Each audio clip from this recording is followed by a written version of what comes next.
संबंध में।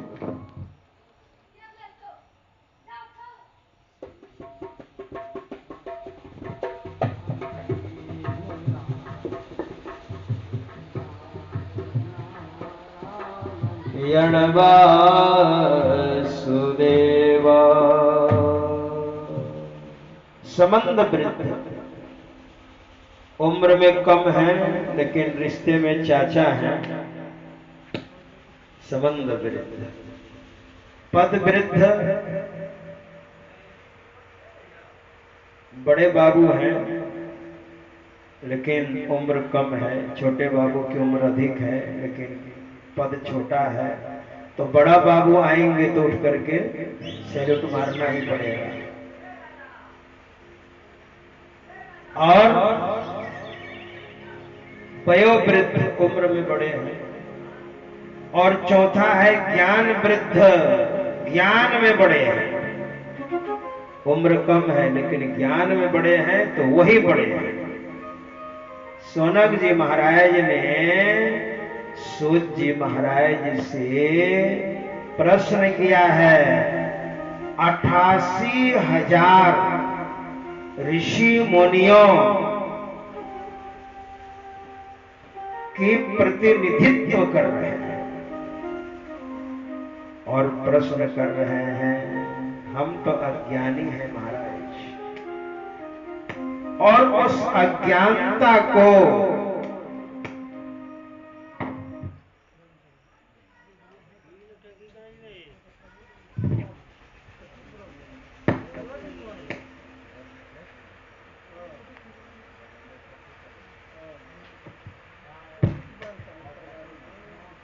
हेलो बोले सदगुरुदेव भगवान की जय, बांके बिहारी लाल की जय, सब संतन की जय। हाँ, तो मैं कह रहा था,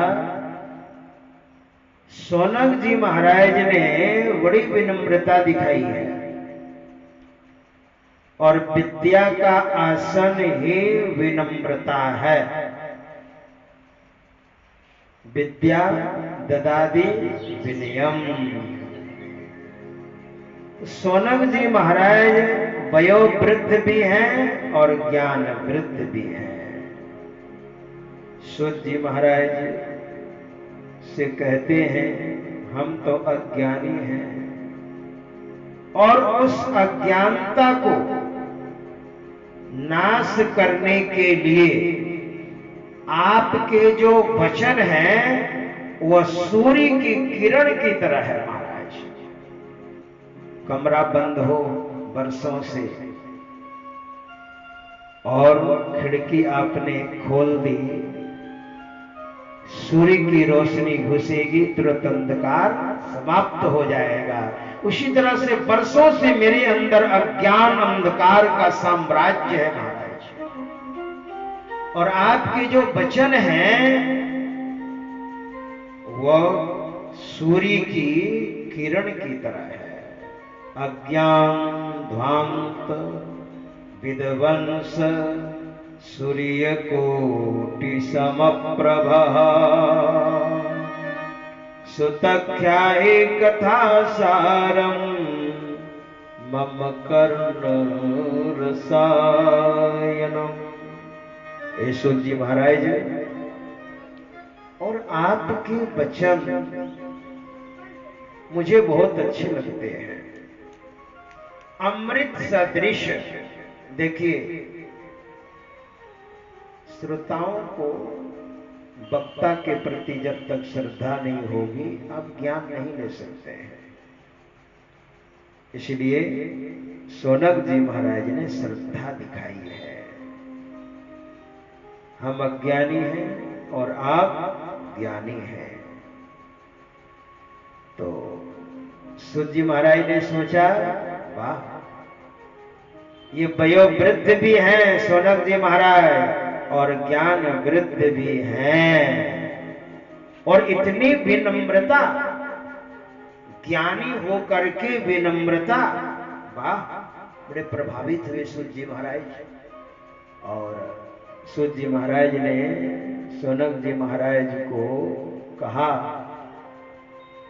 88,000 ऋषि मुनियों को सुनाने लगे, महाराज मैं अपने जेब की बात नहीं बताता, जो कथा सुखदेव बाबा ने परीक्षित को सुनाई थी वही कथा मैं सुनाने जा रहा हूं, अपनी जेब की बात सुनाने नहीं जा रहा हूं।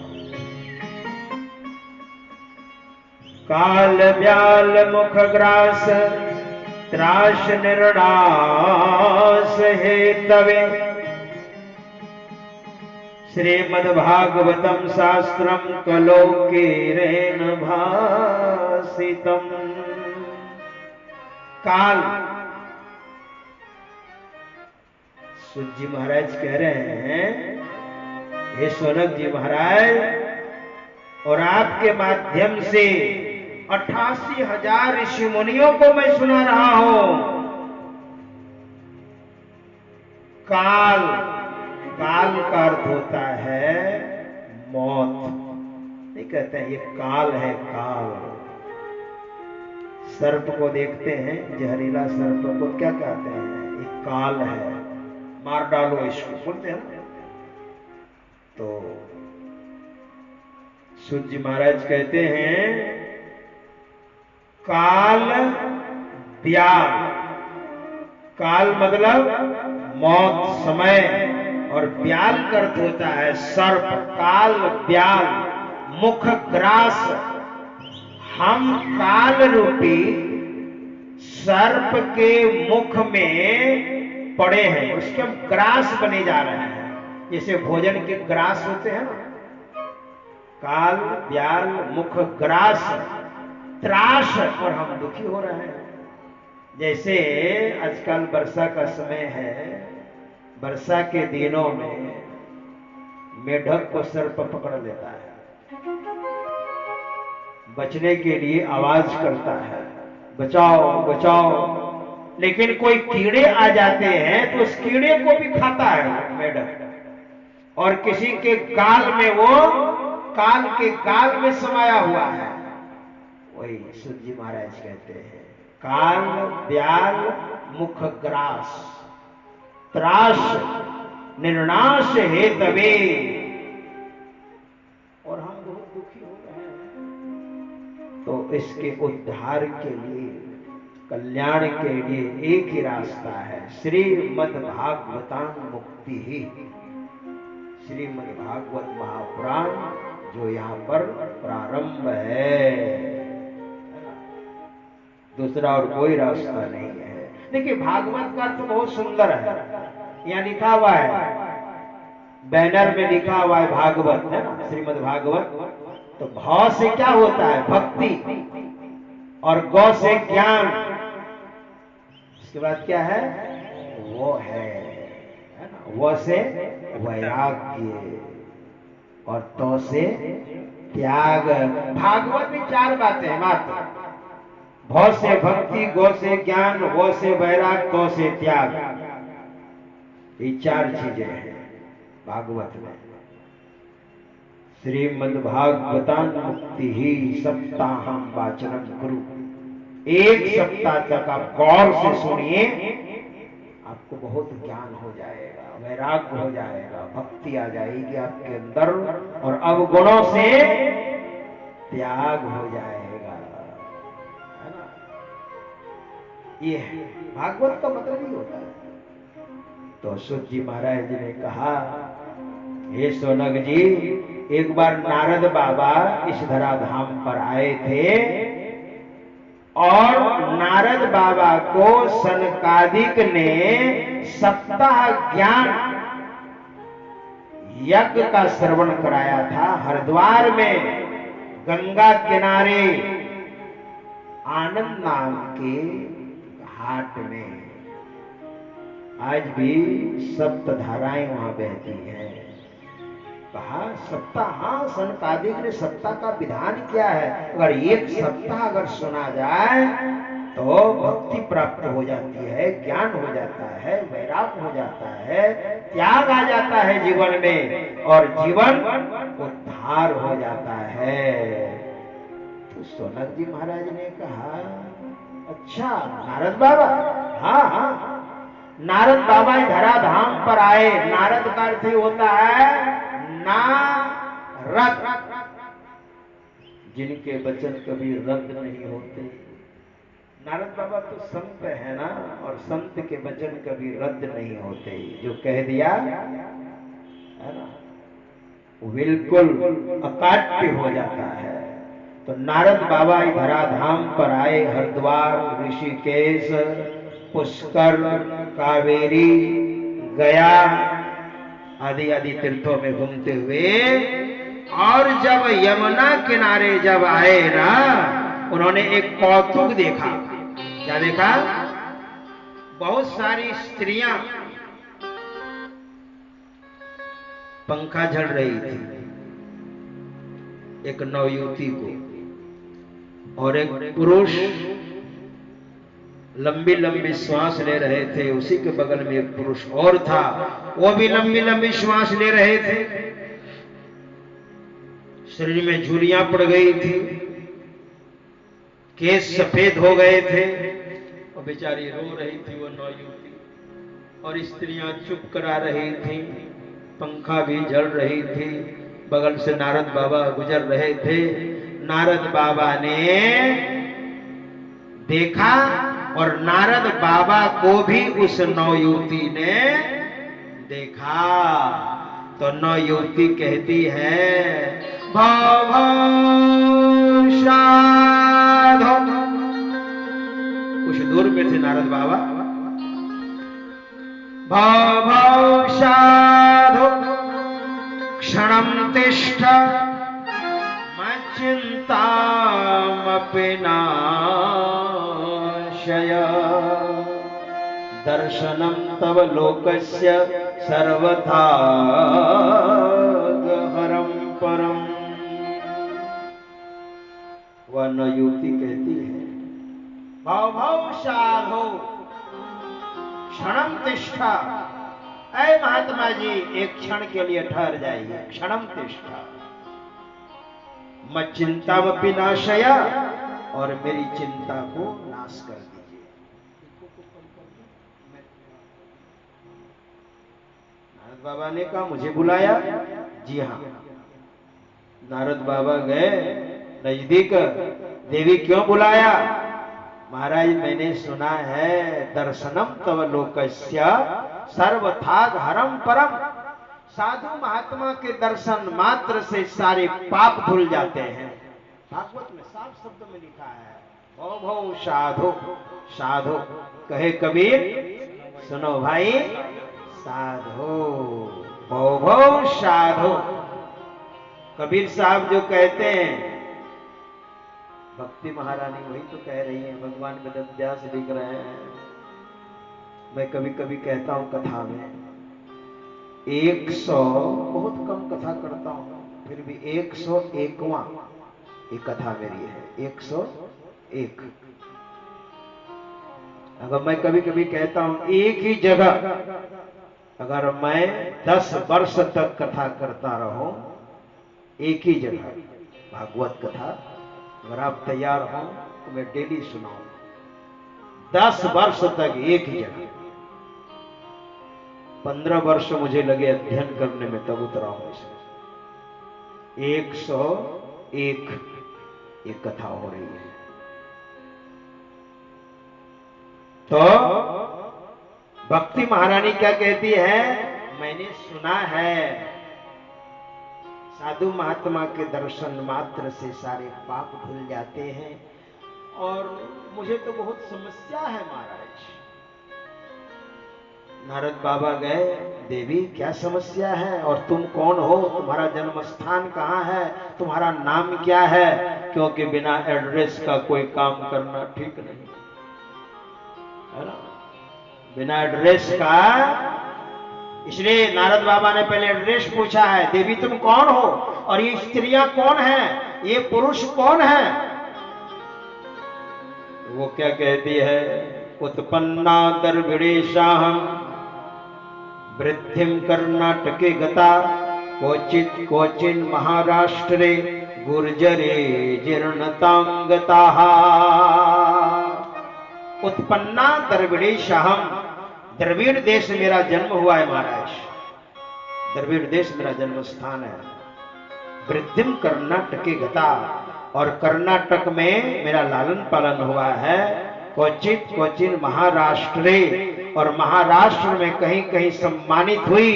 गुर्जरे जीर्णताम गताः, और गुजरात जब आई मैं प्रौढ़ावस्था को प्राप्त हो गई, प्रौढ़ावस्था। और वृंदावन आई तो मैं जवान हो गई, और ये दोनों मेरे बेटे बूढ़े हो गए। यही तो सबसे बड़ी चिंता है महाराज। आपने कहीं सुना है, देखा है, पढ़ा है, माँ जवान हो और बेटे बूढ़े हो? नारद बाबा ने कहा तो मैंने तो कभी नहीं सुना, नहीं पढ़ा, नहीं देखा। 18 पुराण का अध्ययन किया है मैंने, 4 वेद, 4 उपवेद, है ना, तर्क शास्त्र, छंद शास्त्र आदि आदि ग्रंथों को मैंने पढ़ा है, लेकिन मैंने कहीं नहीं पढ़ा कि माँ जवान हो और बेटे। आप लोगों से पूछता, आपने ऐसा कभी देखा? माँ जवान और बेटे बूढ़े? लेकिन मेरे साथ ऐसा हुआ है। देखिए मेरे बेटे हैं, मेरा नाम भक्ति है। अहम भक्ति ऋतिख्याता इमो में तनयो मतो, ये मेरे दोनों तनय हैं, पुत्र है। और नाम बहुत सुंदर है महाराज। नारद बाबा सुनेंगे तो खुश हो जाएंगे आप। ज्ञान वैराग्य नामान, ज्ञान एक का नाम ज्ञान है, दूसरे का नाम वैराग्य है। नाम कितना बढ़िया है। और आज नाम क्या रखते हैं बच्चों का नाम? टिंकी, चिंकी, पिंकी, किंकी। एक जगह तो नाम रखा था डोमा, अपने बेटे का नाम डोमा। मुझे कहा महाराज बढ़िया सा नाम रख दीजिए मेरे बेटे का। हमने कहा 1 वर्ष हो गया, इसके पहले क्या बोल रही थी? कहा नहीं बोलूंगी, नहीं बोलना चाह रही थी। और मैंने कहा बोलना ही पड़ेगा तब नया नाम रखूंगा, तो बोल दिया डोमा। हम लोग बोलते थे घर में। ये कोई नाम हुआ क्या? अच्छा, अपने बेटे का नाम आप रावणा रखते हैं? रावण कहीं सुना, पढ़ा? एक को मैंने सुना है, मर गया वो। मैंने पता लगाया, झारखंड गया था तो मैंने पता लगाया कि वो रावण है कि मर गया। देखने में लगता था रावण की तरह। कैसे रख दिया था माता पिता ने पता नहीं। शिशुपाल कोई नाम नहीं रखता, दंतवक्त, हिरणाक्ष, हिरण्यकश्यपु कोई नहीं रखता। नाम कितना बढ़िया है, ज्ञान वैराग्य नामानो। महाराज मेरे बेटे का नाम ज्ञान और वैराग्य है, लेकिन एक दुख है, काल जोगे न जर्जरो। समय पाकर दोनों बेटे बूढ़े हो गए। मेरा नाम भक्ति है, माँ का नाम भक्ति, बेटे का नाम ज्ञान और वैराग्य। और एक बात जानते हैं महाराज, हम लोग तीनों साथ में रहने वाले हैं, एक ही साथ रहते हैं, फिर ज्ञान और वैराग्य बेटे का नाम है। मैं जवान हो गई और मेरे दोनों बेटे बूढ़े हो गए। इसका मतलब समझते हैं, ज्ञान और वैराग्य को कोई चाहने वाला नहीं, कोई मतलब नहीं ज्ञान वैराग्य से। तो बूढ़े हो गए, हमारे जीवन में ज्ञान वैराग्य है, लेकिन वो वृद्ध हो गए। जैसे वृद्ध आदमी की कोई इज्जत नहीं, लोग अनादर करते हैं, अपमान करते हैं। अगर नहीं होता तो वृद्धाश्रम क्यों बनता? वृद्धाश्रम नहीं। ज्ञान और वैराग आपके अंदर, इसको जगाइए। नारद बाबा ने कहा अच्छा तो इसको मैं जगाऊंगा, ज्ञान और वैराग को जगाऊंगा। ज्ञान वैराग कहां जगेगा? तुलसी बाबा को लिखना पड़ा। बिनु सत्संग विवेक न होई, सत्संग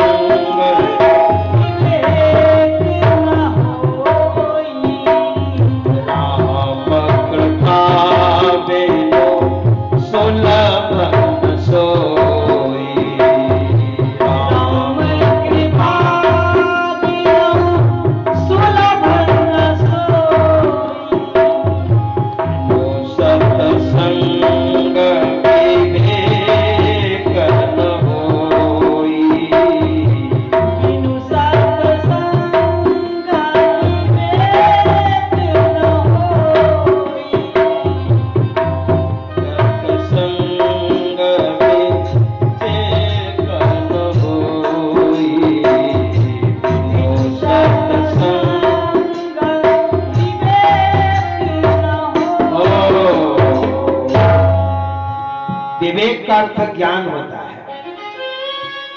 बिनु सत्संग विवेक ना हो।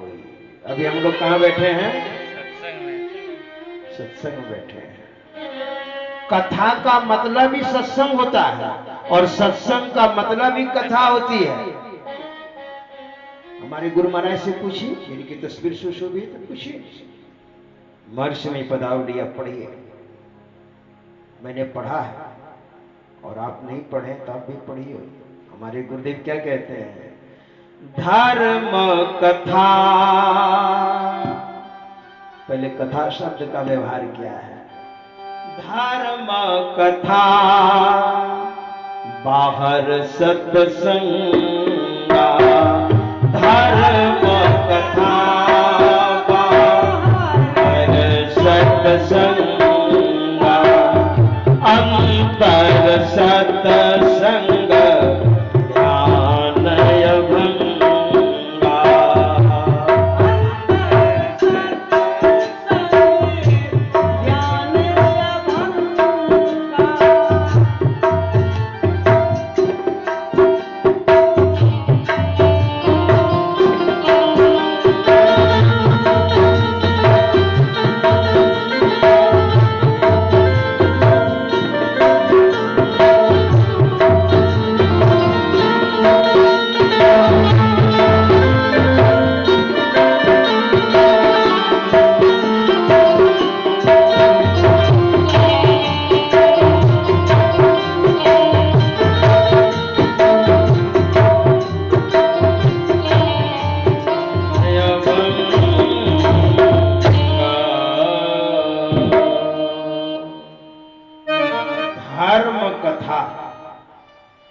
जहां पर आध्यात्मिक चर्चाएं होती हैं, आत्मा अमर है, शरीर नश्वर है।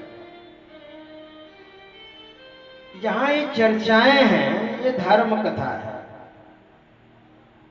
और जहां धर्म कथा होती है, उसी को सत्संग बोलते हैं। कथा कहिए अथवा सत्संग कहिए। तुलसी बाबा ने कहा, बिनु सत्संग न हरि कथा। तुलसी बाबा ने पहले सत्संग कहा, तब हरि कथा कहा। और तही बिनु मोहन भाग, मोह गए बिनु राम पद होय न दृढ़ अनुराग। मोह जब तक नहीं जाएगा, प्रेम नहीं होगा। विवेक सत्संग से होता है। सत्संग जब पचता है, तब विवेक उत्पन्न होता है। इसलिए बिनु सत्संग विवेक ना हो। ब्रह्मानंद स्वामी कहते हैं, आप कुछ भी कर लीजिए जीवन में, बिनु सत्संग ज्ञान नहीं उपजे।